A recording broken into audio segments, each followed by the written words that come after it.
Boa noite, irmãos. É muito bom estarmos aqui hoje, quando separamos, data para ação de graças. Ação de graças é exatamente isso, é agradecer a Deus, é colocar diante de Deus a nossa gratidão por tudo aquilo que Ele é, por tudo aquilo que Ele faz nas nossas vidas. Estava falando com a Gilza quando ela veio me perguntar, pastor, a gente faz, não faz? Eu disse, claro, o Brasil copia tanta data ruim lá de fora, por que não copiar essa que é boa, que é justa?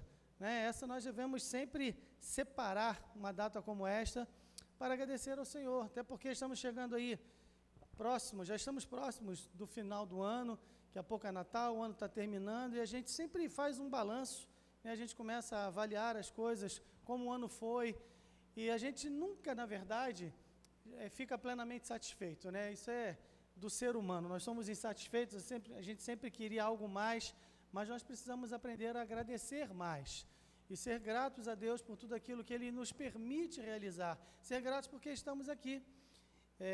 Há uma passagem em Ezequiel, no capítulo 9, interessante que Ezequiel ele tem aquela visão quando Deus começa a castigar Jerusalém por uma série de pecados, a respeito dos quais Deus já vinha avisando ao povo, e aí os anjos saem, por ordem de Deus, e começa a morrer muita gente, e quando os anjos voltam e dizem assim para Deus, olha, já fizemos o que o Senhor nos mandou.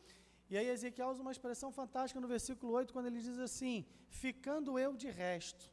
Na versão corrigida fiel, que é o texto até que eu gosto mais, diz ficando eu sozinho, mas na revista corrigida diz ficando eu de resto. Ou seja, morreu tanta gente por um juízo de Deus. E Ezequiel fala, mas eu estou aqui. E sempre, irmãos, quando pensamos nessas questões, principalmente porque passamos aí por um período que podemos considerar de alguma forma, a gente não pode espiritualizar tudo e dizer, não, Deus está fazendo isso porque está castigando, mas de tempos em tempos, na história da humanidade, Deus permite que aconteçam coisas até ruins de maneira coletiva, para que as pessoas olhem para cima, porque nós olhamos para os lados, olhamos em todas as direções, mas não olhamos para o alto, e Deus está falando, olha, eu estou aqui, eu ainda sou o Senhor, eu ainda sou Deus, e aí a gente viu tantas pessoas que se foram, e nós ficamos de resto, nós estamos aqui, porque o Senhor nos preservou, é isso?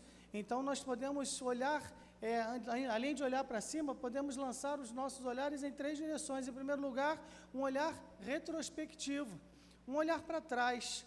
No meio de toda essa pandemia que nós enfrentamos, e ainda não acabou, e existe aí uma certa tensão do que pode vir a acontecer, São Paulo parece que suspendeu o carnaval, não sabemos o que vai acontecer aqui no Rio de Janeiro, porque existe aí uma preocupação, na Bahia também, é isso? Então a gente está ainda, não acabou, mas a gente olha para trás e a gente vê como Deus esteve conosco, como Deus esteve ao nosso lado, como Ele cuidou de nós, e a gente passou aí por um momento de muita dificuldade, mas ficamos nós de resto, então olhamos para trás e dizemos, Senhor, obrigado. Podemos também lançar um olhar perspectivo, um olhar para o presente, como está a nossa vida hoje, Deus ainda está cuidando de nós ainda temos cuidados a tomar, ainda temos coisas a fazer, temos a nossa parte a cumprir, mas nós podemos ver as coisas da perspectiva teológica, de que Deus continua sendo o Senhor e controla todas estas coisas. E nós temos um olhar também prospectivo, olhar para frente, e ao olharmos para frente, ao olharmos para o futuro, nós poderemos certamente perceber e constatar que Deus continuará cuidando de nós. Não importa o que o amanhã nos trará, o nosso Deus já está lá, Ele é o Deus do hoje, do ontem, do amanhã, Ele é o Deus de sempre. Por isso nós estamos aqui hoje para louvar ao Senhor. Nós não vamos falar do Salmo 68, a gente vai dar uma pausa aqui. Até o Joel no domingo falou, e eu fui no embalo, falei, Salmo 68, parte B. Não, depois que eu lembrei que não era. Mas nós vamos ler um texto do Salmo 107. Eu convido você a acompanhar comigo a leitura do Salmo 107, a partir do versículo 1, quando diz assim, louvai ao Senhor, porque Ele é bom, porque a sua benignidade dura para sempre. Digam nos remidos do Senhor, os que remiu da mão do inimigo, e os que congregou das terras do Oriente, do Ocidente, do Norte e do Sul. Andaram desgarrados pelo deserto, por caminhos solitários, não acharam cidade para habitarem. Famintos e sedentos, a sua alma neles desfalecia. Clamaram ao Senhor na sua angústia e os livrou das suas dificuldades. E os levou por caminho direito, para irem a uma cidade de habitação. Louvem ao Senhor pela sua bondade e pelas suas maravilhas para com os filhos dos homens. Vamos ler juntos esse versículo 8. Louvem ao Senhor pela sua bondade e pelas suas maravilhas para com os filhos dos homens. Nós temos muitos motivos para agradecer, né? Pelo que nós podemos e devemos agradecer? Por tantas coisas, e o tempo nos faltaria. Então eu quero seguir a orientação aqui do boletim. Nós vamos agradecer a Deus. Devemos agradecer a Deus pela nossa vida, agradecer a Deus pela nossa família e agradecer a Deus pela nossa igreja. São 3 bons motivos, excelentes motivos, pelos quais nós devemos agradecer ao Senhor. Então pense comigo por alguns momentos. Em primeiro lugar, nós devemos agradecer a vida, a Deus pela vida. Somos gratos pela vida e por isso andaremos em novidade de vida. Eu quero convidar você nessa noite a fazer um pacto com Deus. O povo de Israel, ele tinha vários cerimoniais e todos eles repletos de significado. Por exemplo, o que nós vamos fazer aqui daqui a pouco, trazer as frutas, isso acontecia na época da festa das colheitas, né? O povo levava as primícias como forma de gratidão a Deus, porque era um povo que dependia da agricultura, um povo que dependia das chuvas, dependia do sol, dependia da fertilidade da terra, dependia de que pragas não viessem para destruir a plantação. Todo povo que é um povo agrícola depende muito destas coisas, e o povo de Israel o era e sabia muito bem que ele dependia de Deus. Então, todo ano tinha aquela festa das colheitas, a festa das primícias, em que o povo ia agradecido diante de Deus, dizer: Senhor, nós entregamos aqui uma parte do muito que Tu nos tens dado, porque tudo que temos vem das Tuas mãos. Já diz o nosso poeta, compositor aqui da igreja: tudo que temos vem de Ti, e da Tua mão Tu damos. Nas palavras de Davi, não é isso? Aquela oferta de movimento, que eu não me canso de pensar nisso. Quando o livro de Levítico fala em oferta de movimento, é exatamente isso que o sacerdote fazia, dizendo: Senhor, entregamos a Ti, porque recebemos das Tuas mãos, devolvemos o que é Teu. Este é o significado da oferta de movimento. Então o povo ia agradecer, e nós vamos ofertar aqui como um símbolo da nossa gratidão e do nosso reconhecimento. Mas sempre que o povo fazia um pacto, tinha um motivo de gratidão muito forte, ou uma súplica muito intensa para fazer ao Senhor, o povo fazia um pacto. Por exemplo, quando Neemias chama o povo à responsabilidade, e ele vê que aqueles homens tinham se casado com mulheres de outras nações, e o povo estava se afastando, os seus filhos já não eram mais criados nos caminhos do Senhor, ele faz um pacto, ele chama o povo à responsabilidade, para que eles se apartassem daqueles povos, e para que eles fossem voluntariamente morar em Jerusalém para a reconstrução do templo, e para reconstruir a cidade santa. Então, naquele momento, o povo se voluntaria, muitos se apresentam voluntariamente dizendo: olha, eu vou morar lá e nós vamos nos apartar destes povos e destes pecados, e eles faziam um pacto com Deus, e eles faziam um documento em que eles assinavam, declarando: nós nos comprometemos, a partir de hoje, em fazer diferente. Então veja, eu quero chamar você nessa noite para fazer um pacto. Você não vai precisar vir aqui assinar nada, não é isso? Mas eu quero convidar você a declarar com os seus lábios um compromisso de vida com o Senhor a partir desta data, agradecendo pela nossa vida, agradecendo pela nossa família e agradecendo pela nossa igreja. Agora veja, a nossa vida não é perfeita, a nossa família não é perfeita, a nossa igreja também não é. Mas nós não temos que agradecer porque estas coisas são perfeitas. Nós agradecemos porque nós as temos, apesar de elas serem imperfeitas. E elas o são porque nós o somos. Mas o nosso Deus é perfeito. Então é por isso que nós agradecemos. E a gratidão é uma declaração de fé. Porque quando agradecemos a Deus, estamos declarando ao Senhor: nós te agradecemos porque as coisas ainda não são como deveriam ser. Elas ainda não atingiram aquele patamar da perfeição, mas nós declaramos com a nossa gratidão que nós temos fé de que um dia as coisas serão assim, quando Jesus Cristo voltar a este mundo. Amém? Então vamos nos comprometer com o Senhor nesta noite. É isso que eu quero convidar você a fazer, agradecendo por esses 3 motivos. Em primeiro lugar, agradecemos pela vida, e por isso andaremos em novidade de vida. Repete isso comigo: agradecemos pela vida e por isso andaremos em novidade de vida. Abra sua Bíblia lá em Romanos capítulo 6, versículo 4, você vai ler esse texto que fala exatamente disso, quando o apóstolo Paulo diz assim, Romanos 6,4, de sorte que fomos sepultados com ele pelo batismo na morte, para que como Cristo ressuscitou dos mortos pela glória do Pai, assim andemos nós também em novidade de vida. O que é andar em novidade de vida. Bom, pastor, eu quero então andar em novidade de vida e agora eu tenho que mudar o ônibus que eu pego, eu tenho que mudar de escola, mudar de trabalho, eu tenho que mudar de vizinhança, porque não é nada disso. Novidade de vida não é mudar de itinerário, não é mudar de rotina. Mudar de vida, novidade de vida é mudar de atitude, é mudar de postura.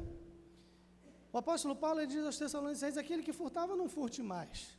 Aquele que mentia, não minta mais. Se você fazia isso ou aquilo e você sabe que é errado, porque a Bíblia diz, e porque a sua consciência te acusa, e porque o Espírito Santo fala ao seu coração, pare de fazer. É simples assim. Claro que é simples em termos, porque a nossa inclinação sempre é para fazer o errado. Mas veja, quando nós dizemos, eu quero, Senhor, andar em novidade de vida, eu quero mudar a minha postura, eu quero ter novos comportamentos, eu quero ter novas atitudes diante da vida e das diversas circunstâncias que a vida coloca diante de mim. Eu não sou perfeito, mas Tu me deste uma vida. Senhor, eu tenho vida, e a Gilza falou aqui, nós temos vida duas vezes. Nós temos a vida física, a vida biológica, isto também é dom de Deus. E todos os que estão andando neste mundo têm este mesmo dom, mas nós temos o dom da vida eterna. João 10:10, Jesus Cristo declara: o ladrão veio para roubar, matar e destruir. Eu vim para que tenham vida e vida em abundância. Jesus Cristo fala a respeito de nós, Ele nos chama de ovelhas e diz que Ele nos dá a vida eterna e nós jamais pereceremos. E é fantástico isso, porque Jesus Cristo diz: olha, ninguém arrebata as minhas ovelhas das minhas mãos, elas são minhas. Ele é o bom pastor, pastor que dá vida pelas ovelhas. Já tive a oportunidade, quando a gente viu aqui o Salmo 23, de falar um pouco sobre ovelhas, né? Por que Jesus Cristo nos chama de ovelhas com tantos animais mais interessantes na criação, com tantos animais até mais bonitos do que ovelhas? Na verdade, quem gosta de ovelha é crente que gosta de ovelha, que fala: opa, eu sou ovelha. Eu já uma vez estava passando, acho que em Valença, não lembro, aí passei, tinha uma ovelha, olha que coisa meio, eu parei o carro, desci do carro, tirei foto da ovelha, queria pegar a ovelha no colo, ela não deixou, um negócio assim, porque a gente tem aquela identificação. Mas por que Jesus Cristo nos chama de ovelhas? Porque nós somos frágeis igual as ovelhas são, né? O Senhor é meu pastor, não me faltará deitar, me faz em verdes pastos. Ovelhas não sabem procurar alimento sozinhas, elas precisam que o pastor as conduza. Guia-me às águas tranquilas, porque ovelhas são péssimas nadadoras e elas têm medo de águas agitadas. Então o Senhor nos conduz a águas tranquilas. É isso? Ele refrigera, Ele nos guia pela vereda da justiça, porque ovelhas têm péssimo senso de direção, ovelhas se perdem, ovelhas acham que são muito espertas, mas elas se perdem com muita facilidade, nós também. Né? Nós achamos que sabemos o caminho, a gente acha que pode andar sozinho por conta própria, e de repente a gente está perdido, e aí o pastor vai lá buscar, traz de volta, quebra a perna, tudo isso que a gente já viu. Mas nós temos vida, e esta vida nos foi dada por puro ato de graça, por puro ato de compaixão, por puro ato de amor. Então, neste momento em que nós agradecemos a vida, Senhor, eu quero Te agradecer pelo dom da vida, e eu quero me comprometer a viver em novidade de vida. Eu não quero mais ser quem eu era. Lutero dizia o seguinte: eu ainda não sou o que deveria ser, eu ainda não sou aquilo que eu serei, mas pela graça de Deus eu não sou mais o que eu era. Então nós vamos nos santificando, nós vamos nos purificando, nós vamos sendo transformados a cada dia. Isto é novidade de vida. A cada dia em que levantamos pela manhã, nós devemos pedir: Senhor, fica comigo hoje para eu não pecar contra Ti. Porque é um fato, e muitas vezes, para mim é muito incômodo saber que eu não consigo passar um único dia da minha vida sem pecar. Todos nós somos pecadores e o pecado nos acompanha. O apóstolo Paulo diz que o pecado tão de perto nos assedia e nós estamos sempre prontos a pecar. E aí às vezes a gente chega no final do dia e pensa: puxa vida, por que eu fiz aquilo, por que eu falei aquilo, por que eu agi desta ou daquela maneira? Eu poderia ter falado diferente, eu poderia ter me calado, ou deveria ter falado e me omitir. Todos nós, se formos honestos, ao chegar ao final do dia, teremos muito de que nos censurar, mas a graça de Deus que nos cobre, a graça que nos alcançou, Jesus Cristo, Ele é tão maravilhoso, né? Emanuel é o Deus conosco, agora temos Deus conosco, Deus veio a este mundo, o Verbo se fez carne, habitou entre nós, e agora porque temos este amor tão maravilhoso conosco, este Jesus que veio, que voltou, sim, ele voltou para o céu, mas o Espírito Santo veio e está conosco, e agora é mais do que Deus conosco, é Deus em nós. E esta graça, conquanto sejamos pecadores e falhos, ele aceita o nosso amor, ainda que imperfeito. Porque sabe de uma coisa? Ninguém pode entrar no céu por uma vida imperfeita, porque Deus não aceitaria. Mas o homem não é capaz de chegar ao céu por viver uma vida perfeita, porque ele não tem esta vida para oferecer a Deus. E agora? Jesus Cristo é o nosso substituto, é o sacrifício vicário. É desta vida que a Bíblia fala repetidas vezes, e o Velho e o Novo Testamento está repleto de citações, alusões e referências a esse tipo de vida. Por isso Paulo fala, olha, Cristo morreu, nós fomos batizados com Cristo na morte, e Cristo ressuscitou pela glória de Deus. Veja, Cristo ressuscitou, em outras passagens diz que Cristo ressuscitou pelo poder de Deus, não é? Sim, aqui em Romanos, Paulo diz que ele ressuscitou pela glória de Deus. O que isso significa? Que a ressurreição de Cristo traz glória ao nome de Deus. Porque ele disse que morreria e que ressuscitaria. E se ele não o fizesse, o nome de Deus não seria glorificado. Mas ele o fez. E aí Paulo fala, para que também nós andemos em novidade de vida. Qual é o objetivo aí? O objetivo é que a sua, a minha, a nossa vida, sejam vidas que tragam glórias ao nome do Senhor. Agradecemos pela vida, por isso andaremos em novidade de vida. Mas em segundo lugar, agradecemos pela família, por isso seremos bênçãos nas nossas famílias. Vamos repetir? Agradecemos pela família, por isso seremos bênçãos nas nossas famílias. Acompanhe comigo Provérbios 23, 25. Provérbios 23, 25 diz assim: alegrem-se teu pai e tua mãe, regozije-se a que te gerou. O que isso significa? Se o meu pai, se a minha mãe se alegram por minha causa, é porque eu sou uma bênção na minha família. E é um fato incontestável, e a experiência nos mostra isso, que quem é bom filho, boa filha, fatalmente será bom marido, boa esposa, bom pai e boa mãe. Não é verdade? Às vezes a mãe fala para a filha assim, ou para o filho, cuidado com aquele rapaz, com aquela moça, já viu como ele trata a mãe e o pai? Ele não trata os pais muito bem, cuidado, ele não vai ser bom marido, não vai ser bom pai. Isso vale também para as meninas, isso vale para todo mundo. Então nós temos que ser bênçãos na família. Como é que a gente é bênção na família? Trazendo alegria e gratidão e felicidade para aqueles que nos geraram. Mas talvez alguém aqui não tenha tido a oportunidade de conviver com seus pais biológicos durante muito tempo, mas você tem uma família. Se você foi criado por um avô, por uma avó, por uma tia, um tio, não sei, não importa. Esther foi criada por Mardoqueu, que era seu tio, né, o seu primo, e na verdade ela foi muito bem criada por ele, e ela traz alegria ao coração de Mardoqueu. Então a questão aqui não é exatamente se são pais biológicos que criaram você ou não, se a sua família é grande, se você tem muitos irmãos, ou se você é filho único, ou tem apenas um ou dois irmãos.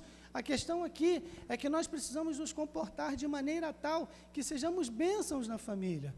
E aí nós temos também, assim como temos duas vidas, a vida biológica e a vida espiritual, nós temos duas famílias. Temos a família nossa biológica e temos a nossa família espiritual, a casa de Deus. Aqui estamos em família. E eu disse lá no começo, nenhuma família é perfeita, a nossa não é. Só tem uma igreja perfeita, que é a PIB da glória. Né? Mas não é na glória aqui, não, é na glória celestial. Essa é perfeita. Por enquanto não tem nenhuma. Se algum dia eu encontrar neste mundo uma igreja perfeita, eu não vou para lá, porque senão vou estragar ela. Porque eu não sou perfeito. Mas nós temos que viver de maneira tal a sermos bênçãos. Como é que eu sou bênção para a minha família? Me preocupando, me importando, aprendendo a amar, aprendendo a perdoar, aprendendo a ser paciente, aprendendo a reconhecer que a minha família não é perfeita, mas que eu também não sou, que eles também têm falhas, assim como eu as tenho. Há um hino do cantor cristão, olhar com simpatia os erros de um irmão, 381, Na verdade, eu nem gosto desse negócio de olhar com simpatia os erros do irmão. Olhar com simpatia o irmão que erra, né? Porque senão a gente começa a acobertar. Olhar com simpatia o irmão quando ele erra. Porque eu vou ver que aquele irmão, ele é tão limitado, assim como eu também sou, mas aquele irmão tem virtudes que eu não tenho. Ele tem defeitos que eu não tenho, mas tem qualidades que eu não tenho. E assim somos todos nós. E aí nós queremos ser bênçãos na nossa família, vivendo de maneira a abençoar, tendo boa vontade, tendo desejo de estar junto, tendo desejo de participar, tendo desejo de apoiar. A Bíblia diz, não deixando a vossa congregação, como é costume de muitos ou de alguns, depende da tradução, antes admoestando-vos uns aos outros, e tanto mais quanto vedes que se vai aproximando aquele dia. Que dia? O dia da volta do Senhor. Aí quem vem quarta-feira sabe, o que é admoestar? Esqueceu. Alguém falou, esqueci. Hã? Corrigir? Não, o que é admoestar? Admoestar é... Hã? Exortar não. Hã? E quem falou? Queria ter uma ovelha assim. Pode pedir carta. Estimular. Admoestar, tem gente que fala, vou admoestar e pá. Não, isso é sarrafiar. Isso não é admoestar. Admoestar é estimular. É aquela repreensão em amor. Olha, Daniel, não é bem assim. Se você fizer dessa maneira, vai ser melhor. Mas é no desejo de ajudar. Isso é admoestar, é estimular. É igual quando a Bíblia diz, suportando-vos uns aos outros em amor. O que é suportar? Suportar não é aturar. Não, eu suporto, eu não gosto, não suportar não é aturar. Suportar é dar suporte. Suportando-vos uns aos outros. Apoia aqui, meu irmão, vamos juntos.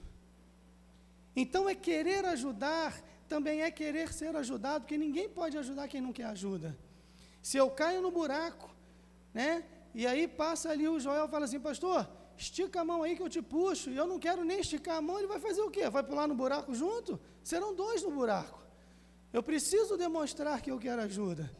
Eu preciso expor as minhas necessidades e fraquezas. Porque gostamos de mostrar que somos perfeitos, que somos inatingíveis e inabaláveis, e não somos. Precisamos aprender a lidar com as nossas fragilidades e a estar juntos para que possamos caminhar juntos. Agradecemos pela família, sendo bênção na família. Isso vale em casa também. A sua mãe e o seu pai, adolescente, eles estão longe da perfeição. E a sua mãe às vezes é chata, né? Aí tem adolescente pensando, E tem mãe dizendo, tá vendo? Eu sei. Isso não muda, só muda o endereço. Mas veja, eu falei hoje para um adolescente, estava reclamando lá da mãe, que não sei o que. Eu falei, eu tenho certeza que todos os dias a sua mãe acorda e pensa assim, o que eu posso fazer hoje para infernizar a vida do Bruno? Aí ele ficou me olhando assim, eu tenho certeza que a sua mãe pensa isso. Não é bem assim, então para de reclamar. A sua mãe não é perfeita, mas você será que é o filho perfeito? O seu pai não é, mas você é a filha perfeita? Irmãos, temos que entender isto e procurar ser bênção na vida da nossa família. Seja em casa, seja aqui, seja com os nossos irmãos em Cristo Jesus. Mas o tempo é muito curto e eu tenho que correr para seguir aqui o boletim. Agradecemos pela igreja, sendo úteis na igreja. Vamos repetir? Agradecemos pela igreja, sendo úteis na igreja. Em Colossenses, capítulo 1, versículo 24.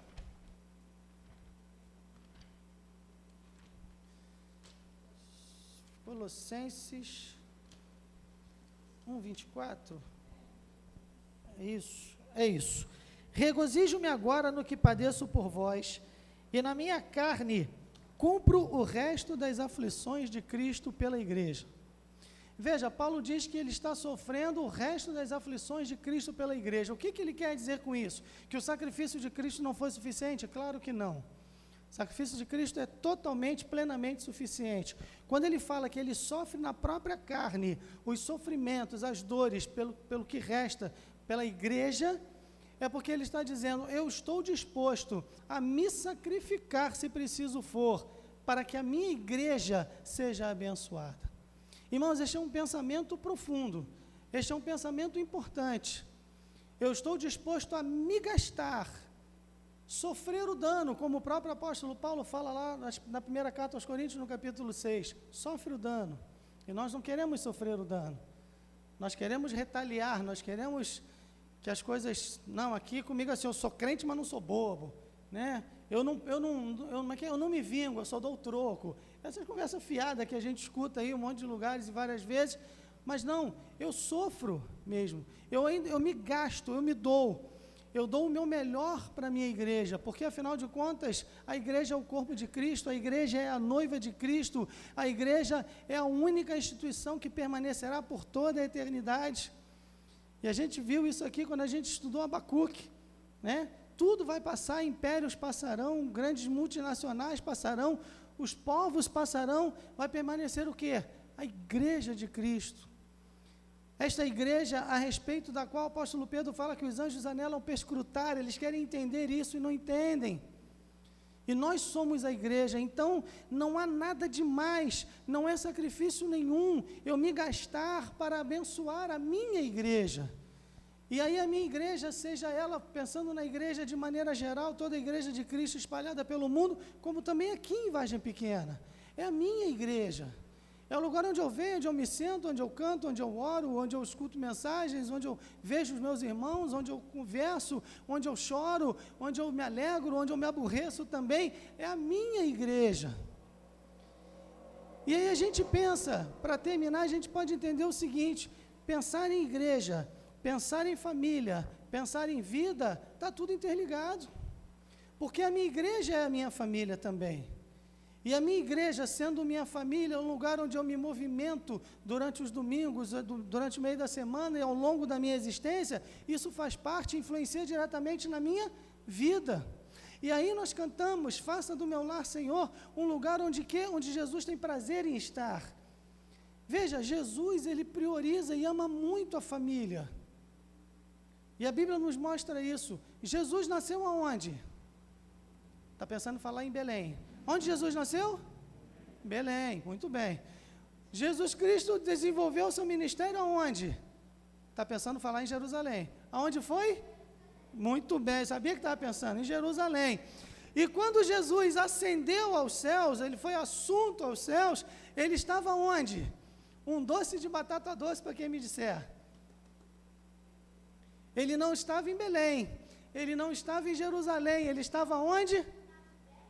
Na Judéia? Não, Judéia era a região. Aonde ele estava? Não, não era em Jerusalém. Quem dá mais? Nova Iguaçu, onde ele estava? Aonde? Roma, não. E quem falou Israel? Não. Aonde Jesus estava? Jesus estava em Não é Belém, pecadores. Betânia.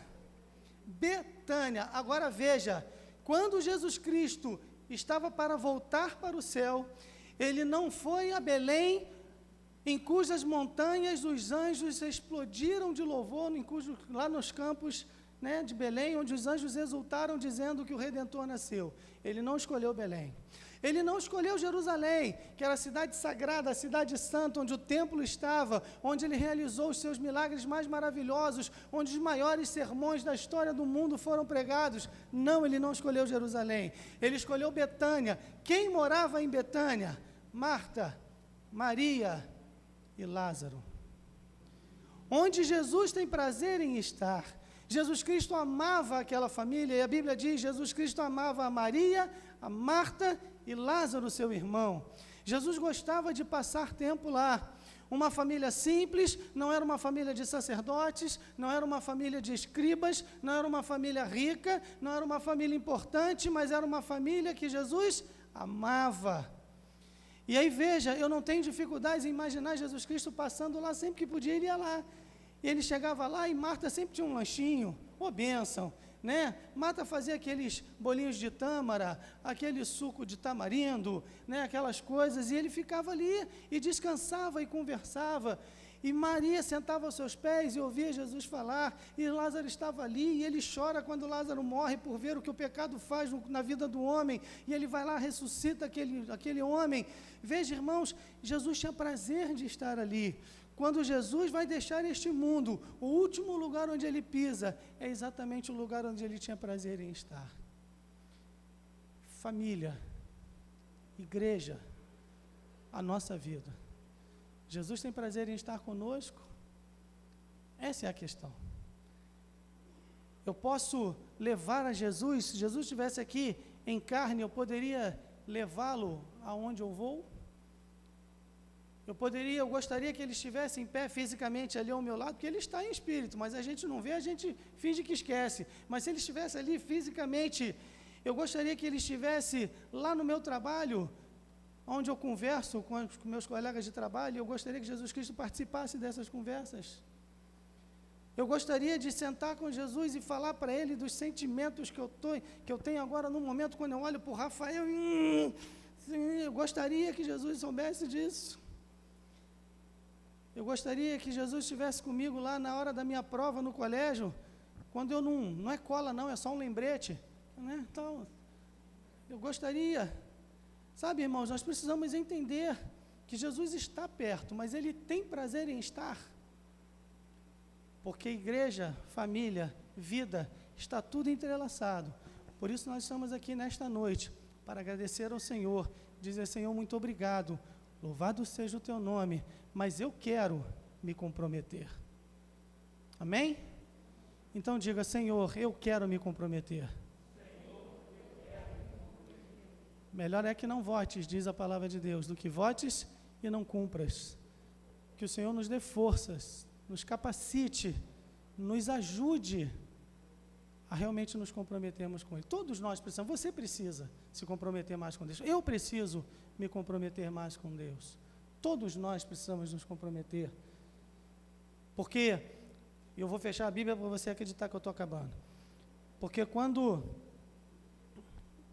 Caim e Abel foram lá fazer as suas ofertas ao Senhor, Deus aceitou a oferta de Abel e rejeitou a de Caim. Por que Deus rejeita a oferta de Caim? A Bíblia não diz explicitamente. O fato é que Deus conhece o coração. Mas há algo interessante ali, que se você depois, com o tempo, você quiser, dê uma olhada lá, que diz que Abel trouxe das primícias e Caim trouxe do fruto da terra. A diferença? Abel deu o que ele tinha de melhor. Caim deu alguma coisa. E Deus se agrada de mim e de você, das nossas ofertas. Nós vamos trazer as frutas, vamos abençoar vidas. Amanhã essas frutas serão distribuídas. É isso? Vai ter uma escola, não é? Na Cristolândia de Guaratiba, as pessoas vão receber as frutas, vai ser bom, que legal. Mas ainda que eu traga aqui a maior quantidade de frutas, que eu traga frutas as mais caras do mercado, mais especial, frutas orgânicas e não sei o que lá, e encha esta mesa de frutas e precisa chamar um caminhão para levar. Se eu estou dando com o sentido de vou dar porque tem que dar, senão alguém vai cobrar, ou eu vou dar porque todos verão como eu sou bom, ou com qualquer outro sentimento no coração, se o Marcos trouxer aqui um cacho de uvas, uma pequena maçã, mas ele está dando o melhor que ele tem, qual oferta será aceita diante de Deus? É óbvia a resposta. Então veja, nós precisamos nos comprometer com o Senhor, para que as nossas ações de graças, as nossas gratidões, sejam aceitas pelo Senhor. Eu quero, Senhor, me comprometer. Eu agradeço pela vida, vivendo em novidade de vida. Eu agradeço pela família, sendo bênção na minha família. Eu agradeço pela igreja, sendo útil na igreja. Pense nessas coisas. Que Deus nos abençoe. E se sabeis estas coisas, disse Jesus, bem-aventurados sois, se as fizerdes.